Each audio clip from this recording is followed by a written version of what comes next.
BCom part third के ANF के पहले paper income tax line account में आज का हमारा topic income from house property पे है। इससे पूर्व के वीडियो में मैंने आपको मकान संपत्ति के एनुअल वैल्यू की कैलकुलेशन, ऐसी मकान संपत्ति जो किराए पर उठाई गई हो के एनुअल वैल्यू की गणना किस प्रकार से की जाती है के बारे में एक वीडियो आपको अपलोड किया था। और उसके साथ ही मैंने आपको कुछ मकान संपत्ति से आय की गणना किस प्रकार से की जाती है कि पीडीएफ पीपीटी आपको शेयर की है, उसका आप अध्ययन कर लें। एज वी नो कि मकान संपत्ति दो प्रकार की होती है मुख्य रूप से, एक स्वयं के निवास हेतु प्रयोग में आने वाली मकान संपत्ति एवं दूसरी किराए पर उठाई गई मकान संपत्ति। कई दफ़ा ऐसी भी सिचुएशन देखने को मिलती है कि एक मकान संपत्ति है, उसका एक पोर्शन किराए पर उठा दिया गया है और एक पोर्शन स्वयं के उपयोग हेतु प्रयोग किया जाता है। ऐसी स्थिति में किस प्रकार से मकान संपत्ति से आय की गणना की जाएगी, एक उदाहरण लेके हम इसको समझने की कोशिश करेंगे। एक एग्जाम्पल है कि मिस्टर एक्स की एक मकान संपत्ति है जिसमें दो सेपरेट रेजिडेंशियल यूनिट हैं। यूनिट ए ने 40% कवर किया है और यूनिट बी ने टोटल एरिया का 60% कवर किया हुआ है। यूनिट ए द्वारा स्वयं के निवास हेतु प्रयोग में ली जाती है तथा यूनिट बी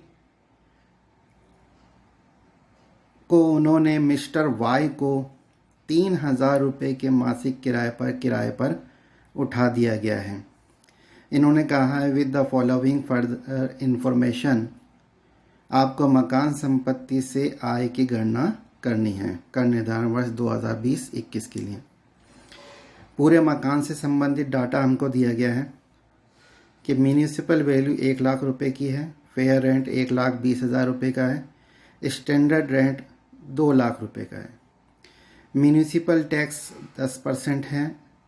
इस मकान को बनाने के लिए लोन लिया गया है जिसकी राशि 30,000 रुपये दी गई है। एनुअल चार्ज के रूप में 5,000 रुपये की राशि दी गई है। चूँकि इस इलिस्ट्रेशन में दो सेपरेट यूनिट हैं जिसमें से एक स्वयं के निवास हेतु प्रयोग की जाती है तथा दूसरी किराए पर उठाई गई है, तो हम दोनों यूनिट को अलग अलग इकाई मानते हुए उनका कर निर्धारण करेंगे। यानी उन पे अलग अलग तरीके से पहली यूनिट को हम, जो कि 40% कवर कर रहा है एरिया, उसको स्वयं के निवास हेतु प्रयोग की जाती है, तो उसका उसी हिसाब से जो प्रावधान दिए गए हैं आयकर अधिनियम में उनके अनुसार आय ज्ञात की जाएगी। और सेकेंड यूनिट को हम किराए पर उठाई गई या लेट आउट प्रॉपर्टी के प्रावधानों के अंतर्गत आय ज्ञात करेंगे।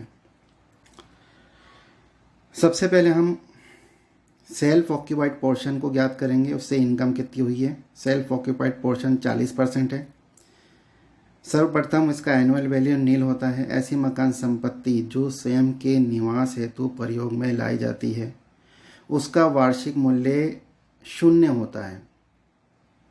इसमें से सिर्फ एक कटौती दी जाती है जिसे हम डिडक्शन अंडर सेक्शन 24 कहते हैं, इंटरेस्ट ऑन लोन। अगर 1/4/1999 के पश्चात लिया गया है यहाँ पर ऋण, तो 2 लाख रुपए तक की अधिकतम कटौती दी जाती है। इसमें इंटरेस्ट ऑन लोन सिर्फ 30,000 रुपये का दिया गया है। तो 40% जो उसका पोर्शन है उसका हम निकालेंगे 12,000 रुपये। इस पोर्शन में से 12,000 रुपये की इंटरेस्ट ऑन लोन की कटौती दी जाएगी। देने के पश्चात 12,000 रुपये की जो ऋणात्मक आय है वो इस मकान संपत्ति से आय मानी जाएगी। तो जो ऐसी मकान संपत्ति जो कि स्वयं के निवास हेतु प्रयोग में ली जाती हैं उनमें उनके बनाने खरीदने के कारण लिए गए ऋण पर ब्याज के कारण ऐसे मकान संपत्तियों की आय ऋणात्मक आती है, जो अधिकतम 2 लाख रुपए तक की सीमा है। दूसरी संपत्ति जो दूसरा पोर्शन है वो 60% है, जिसे हमने किराए पर, इस असेसी ने किराए पर उठाया गया है, उसकी भी गणना की जाएगी लेट आउट पोर्शन। सर्वप्रथम इसके ग्रॉस एनुअल वैल्यू की कैलकुलेशन की जाएगी। तो म्यूनिसिपल वैल्यू और फेयर रेंट, इन दोनों को हम 60% पोर्शन और इसी प्रकार से स्टैंडर्ड रेट का भी 60% पोर्शन ज्ञात करेंगे। तो म्यूनिसिपल वैल्यू का चूँकि पूरे 1 लाख रुपए पूरे मकान की है, तो 60% की 60,000 रुपये आएगी। इसी प्रकार से फेयर रेंट का 1/20 का 72,000 रुपये और स्टैंडर्ड रेंट का 1,20,000 रुपये 60% पोर्शन आएगा। सर्वप्रथम एक्सपेक्टेड रेंट कैलकुलेट किया जाएगा, तो वो म्यूनिसिपल वैल्यू या फेयर रेंट, इन दोनों में से जो अधिक होगा उसको लिया जाएगा। फेयर रेंट ज़्यादा है 72,000 रुपये, इसकी तुलना स्टैंडर्ड रेंट से करेंगे। चूँकि स्टैंडर्ड रेंट काफ़ी ज़्यादा है, इसलिए एक्सपेक्टेड रेंट फेयर रेंट को ही मानेंगे 72,000 रुपये। इस मकान संपत्ति को किराए पर उठाया गया है, तो इससे एक्चुअल जो रेंट रिसीव्ड और रिसीवेबल है वो 3,000 रुपये प्रति मंथ के हिसाब से 36,000 रुपये का होता है। इस मकान संपत्ति की ग्रॉस एनुअल वैल्यू, इन दोनों राशियों में से जो ज़्यादा होगा उसको लिया जाएगा, तो इसके संबंध में 72,000 रुपये लिए जाएंगे। ग्रॉस एनुअल वैल्यू के पश्चात एनुअल वैल्यू कैलकुलेट की जाएगी, जिसके लिए हम ग्रॉस एनुअल वैल्यू में से म्यूनिसिपल टैक्सेस की कटौती करते हैं। मैंने आपको बताया कि म्यूनिसिपल टैक्सेस जो करदाता द्वारा भुगतान किए जाते हैं, चाहे वह गत वर्ष के हों चाहे वह पूर्व के वर्षों के हों, की कटौती दी जाती है। किराएदार ने अगर म्यूनिसिपल टैक्सेस का भुगतान किया है तो उसकी कटौती नहीं दी जाती। टोटल म्यूनिसिपल टैक्सेस में से 60% निकाल लेंगे, तो या यूँ कहें कि इसकी म्यूनिसिपल वैल्यू जो 60,000 है उसका 10% लेंगे, तो ये 6,000 रुपये आएगी। ये राशि ग्रॉस एनुअल वैल्यू में से हम घटा देंगे, तो हमारे पास एनुअल वैल्यू बच के निकलेगी शेष राशि 66,000 रुपये। ऐसी मकान संपत्ति के संबंध में धारा 24 के अंतर्गत 2 प्रकार की डिडक्शन दी जाती है। एक स्टैंडर्ड डिडक्शन, मकान की मुरम्मत, अनुरक्षण वगैरह देखभाल के लिए ये एनुअल वैल्यू के 30% के बराबर राशि दी जाती है, चाहे करदाता ने इससे अधिक राशि भुगतान की है यानी खर्च की हो, चाहे मकान के ऊपर उसने कोई 66,000 का हमने 30% निकाला है, 19,800 रुपये ये स्टैंडर्ड डिडक्शन है।